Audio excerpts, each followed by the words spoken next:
आशीर्वाद की कहानी।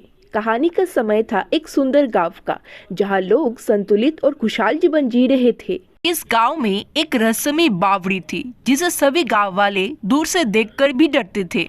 एक दिन गांव के एक युवक नामक वीर ने बावड़ी की खोज में अपना साहस जताया। वो अकेला चला गया और बावड़ी में पहुंचा। वहां उसने देखा कि एक पुराना पुस्तक बैठी हुई है जिसमें एक विशेष आशीर्वाद की बात लिखी थी। पुस्तक के बारे में जानकर वीर अपने गांव लौटा और पहले पुस्तक की बातें सुनाई। गांव वाले ने सुनकर हैरान होकर उससे आशीर्वाद मांगने लगे। वो आशीर्वाद की मांग पर पुस्तक ने जीवन में नए रंग भर दिए। हर किसी को अपनी इच्छाएं पूरी होने लगी और गांव में खुशियां बढ़ गई। कुछ ही दिनों बाद गांव में एक और समस्या उत्पन्न हुई। पुस्तक ने बताया कि आशीर्वाद का असर सिर्फ एक मुख्य व्यक्ति पर ही होता है और उसने गांव के सबसे सच्चे और निर्भीक आदमी को चुना था।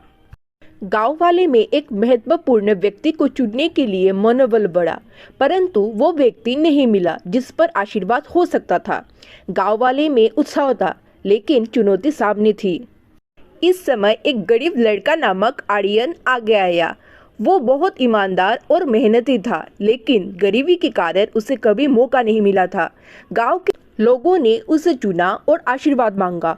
बड़े समय तक चिंतित रहने के बाद आर्यन को आशीर्वाद प्राप्त हुआ। सभी गांव वाले ने देखा कि गरीब लड़के ने आशीर्वाद को बदला और गांव में समृद्धि लाई है। गांव का माहौल हर क्षण बदल गया और लोग खुश रहने लगे। आर्यन ने अपनी ईमानदारी और मेहनत से गांव को नई ऊंचाइयों तक पहुंचाया।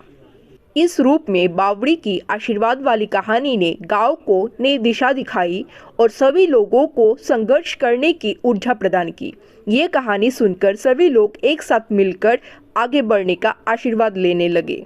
आर्यन ने सबको ये सिखाया कि आशीर्वाद हमें इम्तिहानों से नहीं बल्कि सच्चाई और मेहनत से मिलता है। इसके बाद उसकी कहानी ने नई उत्साह और साहस का संग्राम गांव में फैलाया और सभी लोगों ने मिलकर गांव को और भी समृद्धि और सफलता की ओर बढ़ने का निर्णय किया। इस प्रकार गांव वाले ने सामूहिक एकता और सहयोग के माध्यम से अपनी समस्याओं का समाधान किया और आशीर्वाद की बातें सीखी। आर्यन की कहानी ने उन्हें ये सिखाया कि जीवन में सफलता का सिर्फ एक ही रास्ता है, सच्चाई, ईमानदारी और मेहनत। गांव ने नए सपनों की ओर बढ़ते हुए एक नए युग की शुरुआत की, जिसमें सभी लोग एक दूसरे के साथ मिलकर अच्छे दिनों का स्वागत करते हैं।